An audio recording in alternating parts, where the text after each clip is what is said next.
नमस्कार दोस्तों, बहुत बहुत स्वागत है आप सभी का एक बार फिर से अतुल्य आरएस के इस डिजिटल प्लेटफॉर्म पर। दोस्तों, ये जो हमारी क्लास है वो सेकंड ग्रेड अध्यापक भर्ती परीक्षा के पेपर फर्स्ट के लिए है। जो हमारा जीके का पेपर होता है उस क्लास के लिए ये जो मैटर है वो अपने पढ़ रहे हैं दोस्तों। तो दोस्तों, हमने शुरू किया था जो फर्स्ट पेपर और फर्स्ट पेपर का पहला टॉपिक लोकेशन एक्सटेंट ये अपने कर चुके थे। अभी अपने जो है राजस्थान की भौतिक विशेषताएं जो भौतिक प्रदेश है उनका अध्ययन कर रहे हैं दोस्तों। तो इसी क्रम में पिछली क्लास में हमने कुछ बातें की थी, राजस्थान का जो भौतिक विभाजन है उसके विषय में हमने बात की थी। तो दोस्तों, आज भी हम उसी टॉपिक को कंटिन्यू रखेंगे। और दोस्तों, थोड़ा सा ये लंबा टॉपिक है इसलिए इसको ध्यान से पढ़ना है आपको। राजस्थान के भौतिक प्रदेश को हम पढ़ रहे हैं और सबसे पहले इसके वर्गीकरण को देख लीजिएगा, फिर अपने इसको आगे कंटिन्यू करने की कोशिश करते हैं मेरे दोस्तों। तो दोस्तों, ये जो हमारा राजस्थान का भौतिक प्रदेश है उसे अपने सामान्यतः कितने भागों में बांटते हैं? 4 भागों में बांटने का प्रयास करते हैं। 4 भागों में इन्हें बांटा जाता है और ये 4 भाग काफ़ी इम्पोर्टेंट है। यहाँ से ही आपके सबसे ज़्यादा प्रश्न पूछे जाने की संभावना रहती है दोस्तों। तो ए या फिर हम पहला जो भाग है वो हमने इसका लिखा था थार का मरुस्थल, या फिर हम लिख सकते हैं पश्चिमी मरुस्थलीय प्रदेश। तो इसका नाम क्या था मेरे दोस्तों? हमने इसे लिखा था थार का मरुस्थल, थार का मरुस्थल, या फिर हम इसे लिख सकते हैं पश्चिमी मरुस्थलीय प्रदेश। ये दोस्तों काफ़ी अच्छा और काफ़ी समझने का टॉपिक है, इसे हमें अच्छे से समझना पड़ेगा दोस्तों। इसे थोड़ा सा आगे कर देते हैं अपने, ताकि थोड़ा अच्छे से लिख सकें।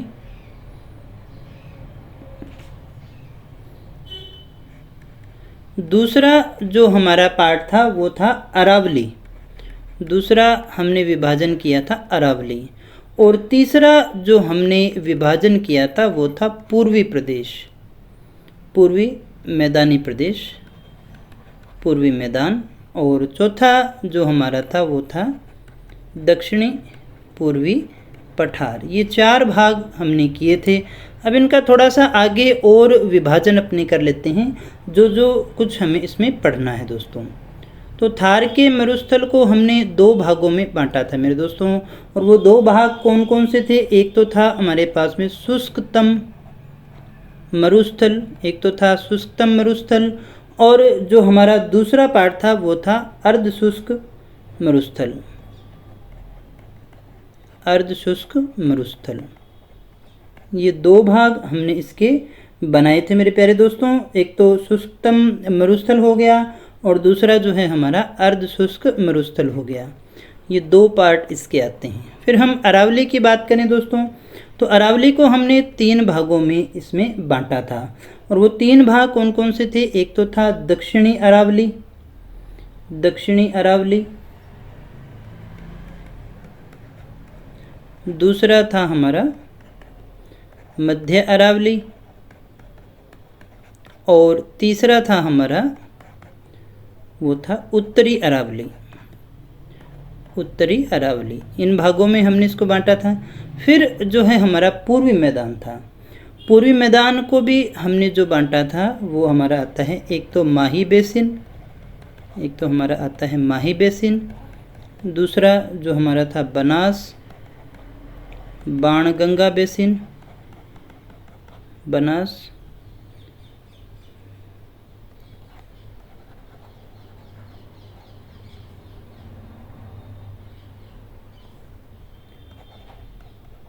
बाणगंगा बेसिन। और तीसरा जो हमारा इसका पार्ट था वो था चंबल बेसिन, चंबल बेसिन। ये 3 भाग थे। दक्षिणी पूर्वी पठार की बात करें, जो हमारा डी था, जिसे हम 2 भागों में बांट सकते हैं। एक तो है विंध्यन कगार, और दूसरा जो हमारा आता है इसका सेकंड जो भाग आता है वो आता है लावा पठार, या फिर हम इसे हाड़ौती के पठार के रूप में देखते हैं, हाड़ौती। ये वाला हिस्सा हमारा रह जाता है। ये सारी चीज़ें। और शुष्कतम जो मरुस्थल है हमारा, इसे भी अपने आगे दो भागों में बांट करके पढ़ते हैं। शुष्कतम मरुस्थल जो है वो हमारा दो भागों में बंट जाता है। इसका एक भाग तो आता है शुष्कतम मरुस्थल प्रदेश, या अपने इसको कहेंगे बालुका स्तूप मुक्त प्रदेश, यानी जिसमें बालुका स्तूप नहीं है। और दूसरा जो पार्ट रह गया बालुका स्तूप युक्त प्रदेश। एक तो वो प्रदेश रह गया जिसमें बालुका स्तूप हैं, और एक वो प्रदेश रह गया जिसमें बालुका स्तूप नहीं है। अर्धशुष्क के डिवाइडेशन जो हैं वो हमारे काफ़ी इम्पोर्टेंट है। यहाँ से आपसे प्रश्न ज़्यादा पूछा जाता है और बहुत ही ज़्यादा प्रश्न आने की संभावना यहाँ से रहती है। एक तो आता है आपका घग्गर बेसिन, दूसरा आपका आता है शेखावाटी बेसिन या शेखावाटी प्रदेश, तीसरा जो आपका आता है वो नागौरी उच्च भूमि है, नागौरी उच्च भूमि है मेरे दोस्तों, और चौथा जो हमारा पार्ट आता है वो आता है लूणी बेसिन। और कुल मिलाकर के दोस्तों हमें इतनी चीज़ों को अध्ययन करना है, इतनी सारी चीज़ों को हमें अच्छे से पढ़ना है। ये हमारा जो सिलेबस है वो भौतिक प्रदेश के अंदर है दोस्तों। हम एक एक पार्ट को बड़े अच्छे से समझेंगे और समझने की कोशिश करेंगे। आइएगा इसको थोड़ा सा मैप के अंदर हम समझ लेते हैं ताकि चीज़ें हमारी थोड़ी सी आसान हो जाएँ दोस्तों। तो दोस्तों 4 पार्ट हमने इसके बनाए थे, सबसे पहले हम बात करें ये जो हमारी अरावली रहेगी, यहाँ से ये जो हमारी अरावली है मेरे दोस्तों, ये जो एरिया रह गया अपना ये वाला, ये सारी की सारी ये वाली जो एरिया रहेगी ये हमारी अरावली की रहेगी। इस अरावली से इधर का ये जो सारा एरिया हमारा रह जाता है, ये जो सारा एरिया रह गया मेरे प्यारे दोस्तों, ये जो सारा एरिया है ये उत्तर पश्चिमी मरुस्थलीय प्रदेश या फिर थार के मरुस्थल के अंतर्गत आता है। इसको हम थोड़ा सा नोट डाउन करेंगे, थोड़ा सा समझेंगे तो चीज़ें हमारी समझ में आ जाएंगी। तो यहाँ पर देखिएगा, सबसे पहले हम अगर बात करें कि ये हमारा कौन सा प्रदेश है, तो ये था हमारा शुष्कतम मरुस्थल। ये कौन सा था मेरे प्यारे दोस्तों, ये हमारा जो प्रदेश था वो बिल्कुल हमारा जो शुष्कतम मरुस्थल प्रदेश है वो रह गया, और इसे अपने कहते हैं बालुका स्तूप युक्त प्रदेश। यहाँ पर बालुका स्तूप हैं, और ये एक स्थान हमारा इस प्रकार से पोखरण के आसपास का एरिया आता है, ये हमारा आता है बालुका स्तूप मुक्त प्रदेश, यानी यहाँ पर बालुका स्तूप जो है वो नहीं आते हैं। यहाँ पर देखिएगा थार का मरुस्थल है, थार के मरुस्थल को हमने दो भागों में बांटा, शुष्कतम और अर्धशुष्क। शुष्कतम जो है इसे अपने दो भागों में बांट रही हैं, एक बालुका स्तूप मुक्त है और एक बालुका स्तूप युक्त है। तो ये जो एरिया है हमारा, ये वाला जो एरिया रह गया सारा का सारा, ये जो एरिया है हमारा ये शुष्कतम का है, और इसमें दो भाग आते हैं। ये हमारा एक भाग आ गया और दूसरा भाग जो है हमारा ये वाला आ गया। एक तो शुष्कतम मरुस्थल या फिर हम इसको कहते हैं बालुका स्तूप युक्त प्रदेश, जहाँ पर कई प्रकार के बालुका स्तूप जैसे कि जो हमारे दरियन हैं, इसके अलावा देखिएगा सब्र काफिजा है, बहुत सारे प्रकार के बालुका स्तूप बरखान हैं, वो यहाँ पर पाए जाते हैं। वो चीज़ें भी हमें यहाँ पर पढ़नी है। अब इसके बाद में दोस्तों अरावली से ऊपर का जो एरिया हमारा रह जाता है, इसके बाद में दोस्तों हमने देखिएगा ये विभाजन किया था अर्धशुष्क का, एक तो घग्गर बेसिन, शेखावाटी, नागौरी और लूणी बेसिन के अंतर्गत। तो यही हम यहाँ पर थोड़ा सा समझने की कोशिश करते हैं। ये जो हमारा सबसे ऊपर का प्रदेश है, यहाँ पर देखिएगा जो हमने लिखा है सबसे ऊपर लिखा हुआ है घग्गर बेसिन। तो यहाँ पर जो सबसे हमारा पहला जो पार्ट आता है जिसे हमने अर्धशुष्क कहा था, ये हमारा आता है घग्गर का मैदान। ये हमारा घग्गर का मैदान है मेरे दोस्तों, इसे अपने घग्गर का मैदान के नाम से जानते हैं, या फिर हम इसे घग्गर बेसिन कह सकते हैं। फिर उसके बाद में ये जो हमारा सेकंड पार्ट आता है, ये आता है हमारा शेखावाटी बेसिन। ये कौन सा आ गया, ये शेखावाटी बेसिन आ गया। फिर ये हमारा तीसरा भाग आ गया, तीसरे भाग को हम क्या कहते हैं, नागौरी उच्च भूमि। नागौरी उच्च भूमि के नाम से हम इसे जानते हैं। इसके बाद में दोस्तों चौथा जो हमारा पार्ट था इसका, वो कौन सा था आपको याद होगा अच्छे से। चौथा जो हमारा पार्ट था वो था लूनी बेसिन। क्या था मेरे प्यारे दोस्तों, वो था लूनी बेसिन। ये हमारा लूनी बेसिन रह गया। तो इस प्रकार से हम देखें तो ये वाला जो एरिया हमारा रह गया, ये वाला, इसको समझने की कोशिश कीजिएगा। ये वाला जो एरिया रह गया हमारा, यहाँ से ये जो एरिया रह गया, ये सारा का सारा शुष्कतम मरुस्थल है। इसे हम दो भागों में बांटते हैं। नंबर 1 हमारा शुष्कतम मरुस्थल या बालू का स्तूप युक्त प्रदेश, दूसरा बालू का स्तूप मुक्त प्रदेश, यानी जहाँ पर बालू का स्तूप पाए जाते हैं या जहाँ पर बालू का स्तूप जो है वो नहीं पाए जाते हैं। इस आधार पर हम इसको दो रूप में देखते हैं।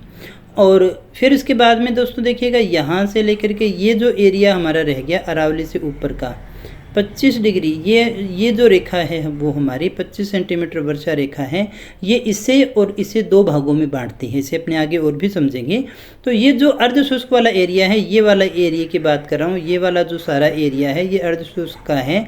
इसे अपने 4 भागों में बांटते हैं। नंबर 1 हमारा घग्गर बेसिन है, दूसरा हमारा शेखावटी बेसिन है, और तीसरा नागौरी उच्च भूमि है, और चौथा जो है वो हमारा लूनी बेसिन है। दोस्तों मुझे उम्मीद है ये बात आप अच्छे से समझ गए होंगे। इसके बाद में दोस्तों देखिएगा, जो हमारा आगे का पार्ट आता है उसको भी हम समझ लेते हैं।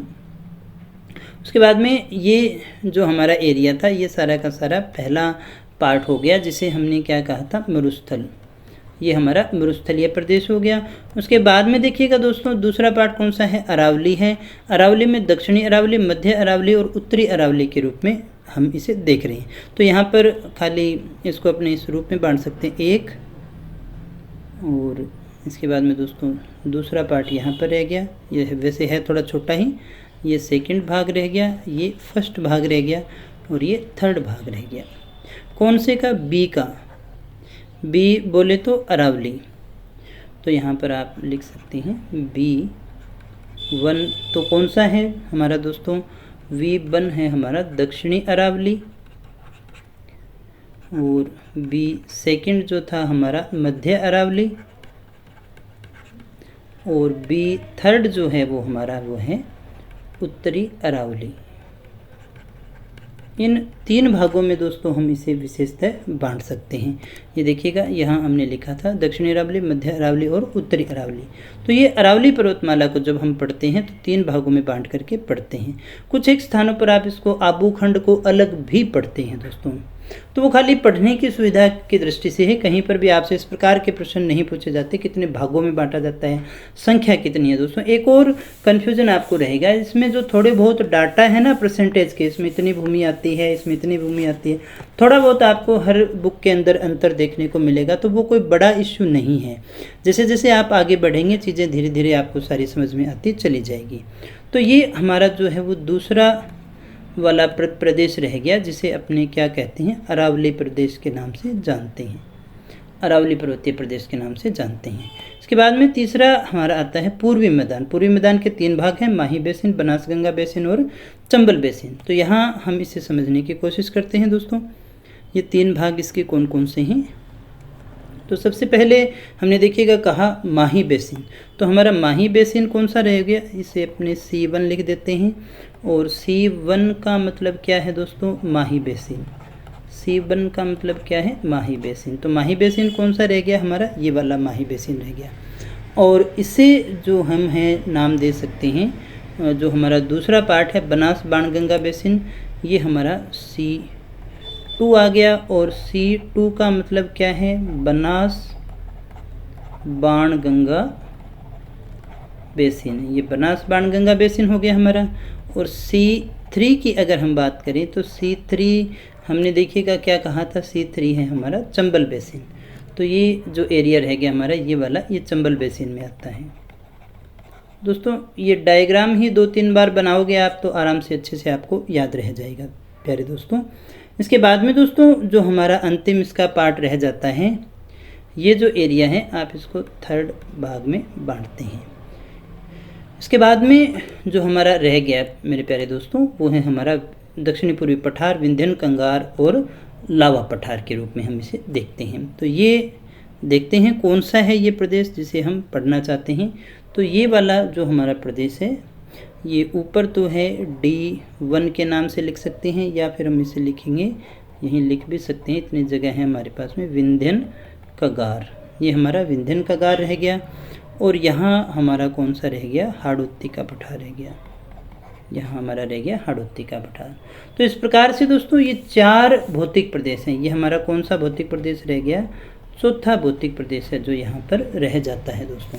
तो इस प्रकार से 4 भौतिक प्रदेशों के अंतर्गत हम बांधते हैं और इनके जो अलग अलग भौतिक विभाजन हैं उनको भी हमने पढ़ने की कोशिश की है। अब एक एक करके इन सभी को हम समझने की कोशिश करते हैं मेरे प्यारे दोस्तों। और सबसे पहले हम बात कर लेते हैं जो हमारा पहला मरुस्थल है, जिसे अपने पश्चिमी मरुस्थल के नाम से जानते हैं, उसे पढ़ते हैं दोस्तों। तो हेडिंग लगा लीजिएगा, पश्चिमी मरुस्थल, जिसे हमने थार का मरुस्थल भी कहा था। अब हम पढ़ेंगे पश्चिमी मरुस्थल को, ये कौन सा प्रदेश है और इसमें कौन कौन सी हमारी विशेषताएं रहेगी दोस्तों। तो पहले इसका थोड़ा सा डाटा है उसको लिख लेते हैं, फिर इसके बाद में आगे बढ़ते हैं दोस्तों। तो अगर आपसे पूछा जाए राजस्थान के कुल भाग का कितना प्रतिशत है, तो ये कुल भाग का जो है वो 61.11% है मेरे प्यारे दोस्तों, ये आपको याद रखना है। अगर आपसे पूछा जाए इसका क्षेत्रफल कितना है, हालांकि एग्जैक्ट नहीं है ये, फिर भी आपको थोड़ा बहुत याद होना चाहिए।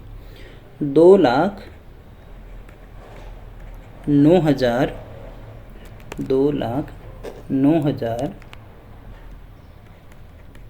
2,09,042 किमी, ये जो है इसका क्या रह गया मेरे प्यारे दोस्तों, ये रह गया इसका क्षेत्रफल। कौन से का क्षेत्रफल रह गया दोस्तों, ये हमारे पश्चिमी जो मरुस्थल है उसका क्षेत्रफल। फिर हम बात करें मुख्य मरुस्थलीय क्षेत्र कितना है, मुख्य मरुस्थलीय क्षेत्र। तो दोस्तों यहाँ इस बात को समझिएगा, अगर हम कहें कि पूरे पश्चिमी मरुस्थलीय प्रदेश में कितना आता है तो 2,09,042 किलोमीटर, लेकिन जब आपसे पूछा जाए कि इसमें से मरुस्थल का भाग कितना है, मरुस्थल का भाग कितना है, तब आ जाएगा 1,75,000 वर्ग किमी। ये भी वर्ग किमी ही है दोस्तों, क्षेत्रफल हमेशा वर्ग किलोमीटर में ही होता है। अब इसमें कितने जिले शामिल हैं या कितने मरुस्थलीय जिले हैं, तो जिलों की संख्या कितनी है मेरे प्यारे दोस्तों, जिलों की संख्या रहेगी 12। और अगर आपसे पूछा जाए यहाँ पर जो जनसंख्या है वो कितनी रहती है, तो जनसंख्या रहती है 40%। और यहाँ अगर आपसे पूछा जाए भारतीय मरुस्थल का कितना भाग है, भारतीय मरुस्थल का कितना भाग है, तो ये आपको याद रखना है। एक आपसे पूछा जा सकता है थार के मरुस्थल का कितना भाग है, ये अगर आपसे पूछा जाए ये थार के मरुस्थल का कितना प्रतिशत है दोस्तों, तो 57.68% है दोस्तों थार के मरुस्थल का। और अगर आपसे पूछा जाए भारत में जो भी मरुस्थल हैं, भारत में जो मरुस्थल है, भारत के मरुस्थल का ये कितना प्रतिशत है दोस्तों, तो भारत के मरुस्थल का ये है लगभग 58.68% के नाम से हम इसे जानते हैं दोस्तों। तो ये भारतीय, या फिर हम इसे 60% भी लिख देते हैं, जैसा ऑप्शन में आए उसी हिसाब से आपको देखना है दोस्तों।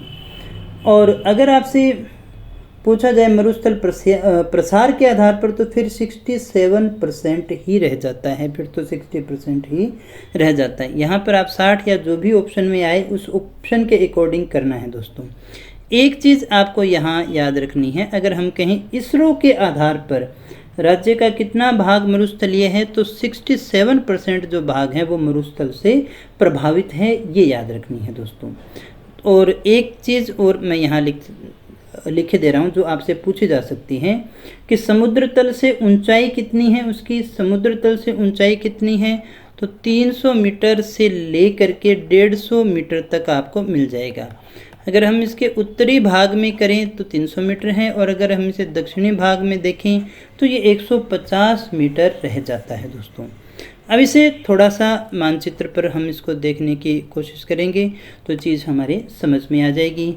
ये हमने अभी समझा भी था। ये कौन सा बेसिन था मेरे प्यारे दोस्तों, ये था घग्गर बेसिन। ये कौन सा बेसिन था प्यारे दोस्तों, ये शेखावाटी बेसिन है जिसे हम पढ़ रहे थे। ये कौन सी भूमि थी दोस्तों, नागौरी उच्च भूमि है। ये कौन सी भूमि है मेरे प्यारे दोस्तों, ये नागौरी उच्च भूमि है। और ये कौन सा बेसिन है, ये है लूणी बेसिन। ये हमारा थार का मरुस्थल है प्यारे दोस्तों। ये शुष्कतम मरुस्थल था, ये हमारा जो है बालू का स्तूप मुक्त प्रदेश रह गया, ये बालू का स्तूप युक्त प्रदेश रह गया दोस्तों। ये है हमारा पश्चिमी मरुस्थल जिसका अध्ययन हमें करना है, जिसे हमें पढ़ना है दोस्तों। तो ये हमारा पश्चिमी मरुस्थल है। ये जो 50 सेंटीमीटर की रेखा है, 50 सेंटीमीटर वर्षा रेखा जो है वो इसे दो भागों में बांटती है।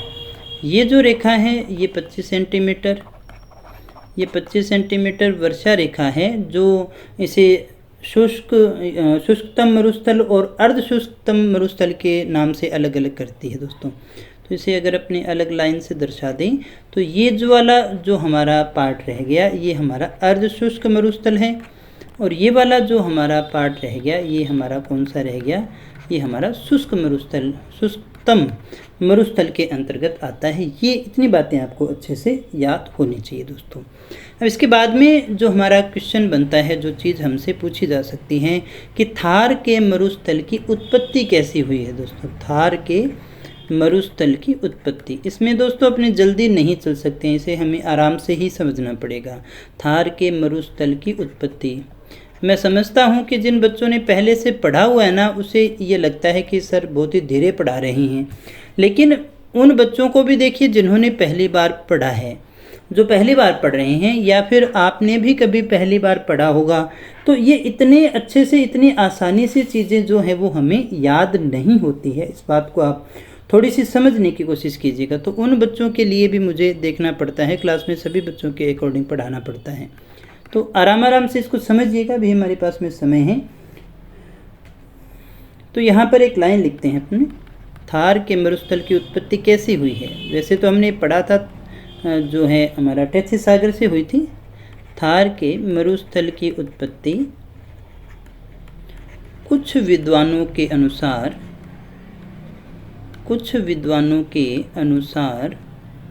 थार के मरुस्थल की जो उत्पत्ति है वो कुछ विद्वानों के अनुसार ग्रेट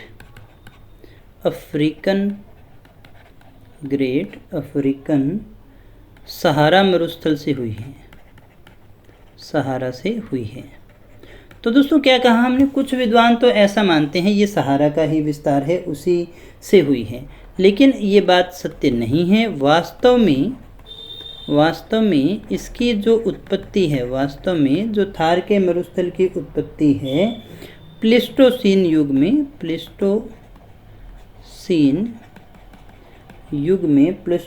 में टेथिस सागर जो हमारा है, टेथिस सागर के अवशेष से हुई है। हम इसमें वास्तव में क्या मानते हैं, किससे हुई है, टेथिस सागर के अवशेष से जो है इसकी उत्पत्ति अपने मान करके चलते हैं। यही हमारा सबसे सही आंसर होगा। और इसके पक्ष में जो प्रमाण दिए जा सकते हैं उनके विषय में भी अपने बात कर लेते हैं।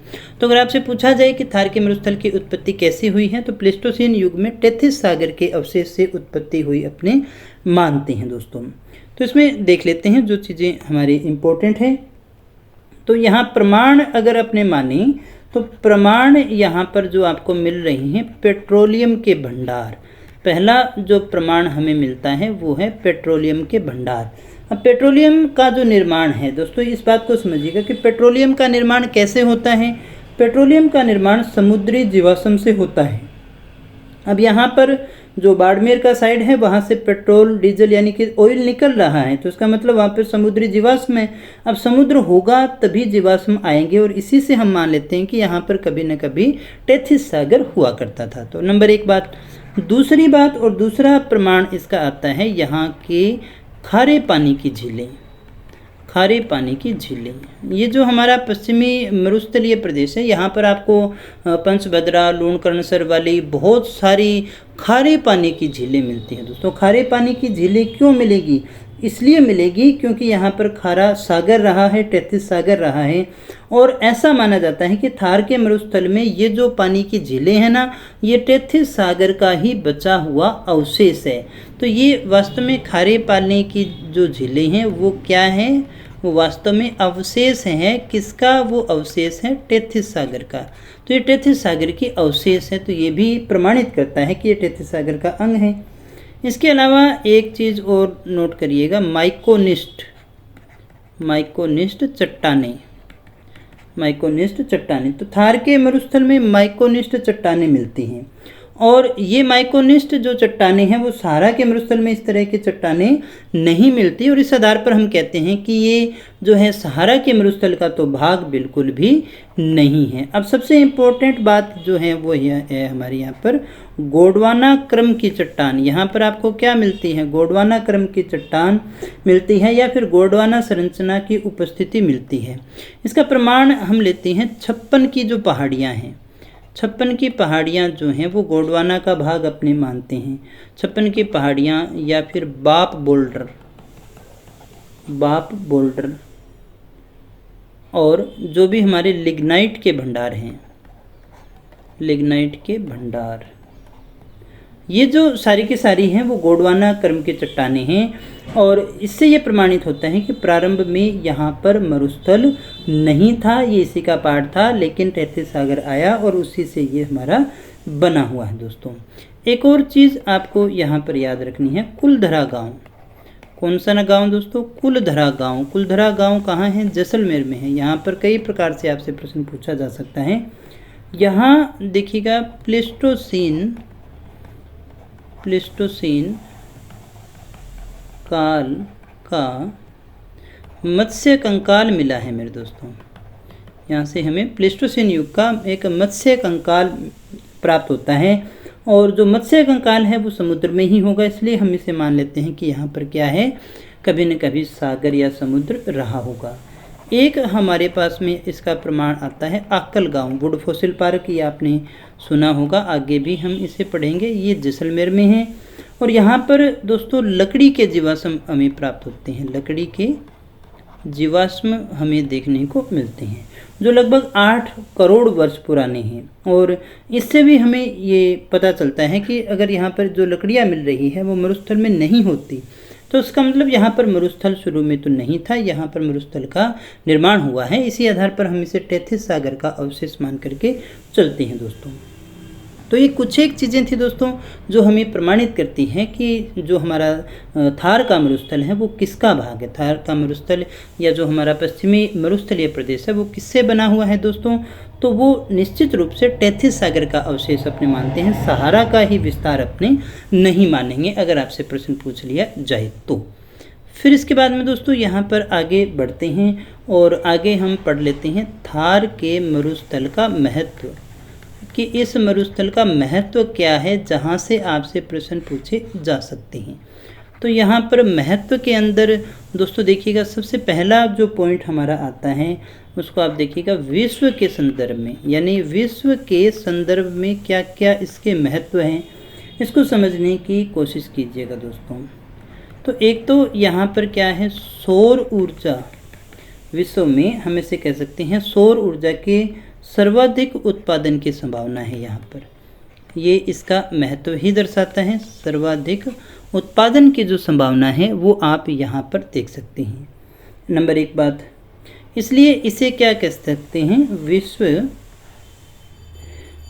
का शक्ति ग्रह भी कहते हैं, पावर प्लांट भी कहते हैं हम इसे, क्योंकि यहाँ पर बहुत सारी क्या है संभावनाएं हैं कि यहाँ से बहुत सारी जो है सौर ऊर्जा प्राप्त की जा सकती है। यहाँ पर एक चीज़ और इम्पोर्टेंट है, मरुस्थलीय जैव विविधता है जिसके लिए ये जाना जाता है। विश्व स्तर पर हम देख रहे हैं जैव विविधता।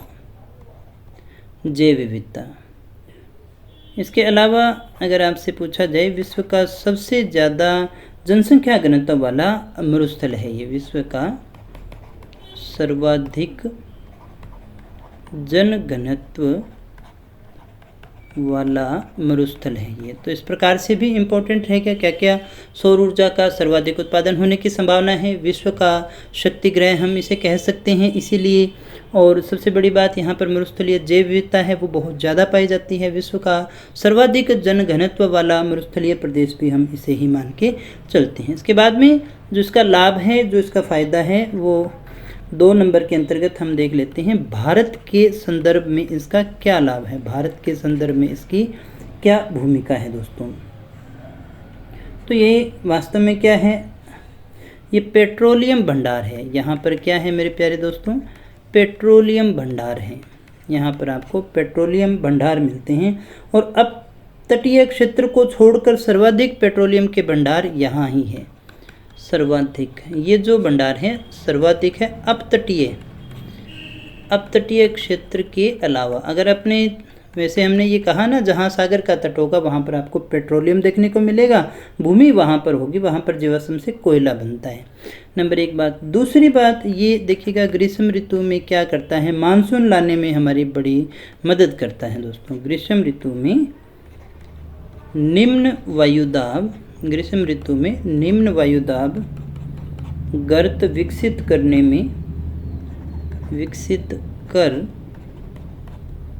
कर मानसून लाता है। इसके कारण ही क्या होता है मेरे प्यारे दोस्तों, मानसून आता है। जैसे मान लीजिएगा ये हमारा प्यारा भारत रह गया, है ना, तो यहाँ पर हमारा रह गया मरुस्थल। और जब देखिएगा दोस्तों ग्रीष्म का महीना होता है तो ये बहुत ज़्यादा तप्त हो जाता है, और जब टेम्परेचर ज़्यादा होता है तो एयर प्रेशर यानी वायुदाब क्या हो जाता है, कम हो जाता है। वहीं यहाँ पर समुद्र है, यहाँ का एयर प्रेशर क्या होता है, ज़्यादा होता है, क्योंकि ठंडा तापमान कम है तो वायुदाब ज़्यादा होता है। एक बार अपने इसको इतना ही समझ लेते हैं। तो यहाँ पर वायुदाब ज़्यादा है और यहाँ पर कम है, तो हवा हमेशा उच्च वायुदाब से निम्न वायुदाब की ओर चलती है, इसलिए ये हवाएं इधर से इधर चलती हैं और जल की वाष्प को ले जाती हैं और पर्वतों से टकरा करके वर्षा कर देती है। इसलिए ये मानसून को लाने में इसका बहुत ही बड़ा योगदान हम मान करके चलते हैं। तो भारतीय मानसून को नियमित करने के लिए इसका सबसे बड़ा योगदान माना जाता है। ये इसकी सबसे बड़ी विशेषता रहेगी।